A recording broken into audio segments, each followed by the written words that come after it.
ভারতের ৭০ কোটি হিন্দুর সাক্ষাৎ ভগবান ছিলেন যিনি, যাকে পুরো হিন্দু সমাজ শ্রদ্ধা ভরে পূজা করতেন, মানতেন, নিজের মনের বাসনা তাকে বলতেন, তিনি পূরণ করবেন সেই আশায় সেই পূজনীয় ভগবান সমতুল্য ডক্টর শিব শক্তি স্বরূপজি ইসলাম ধর্ম গ্রহণ করেছেন।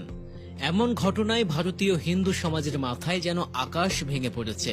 তারা বিস্ময়ে হতবাক, তাদের দুঃখ আর ক্ষোভের অন্ত নেই।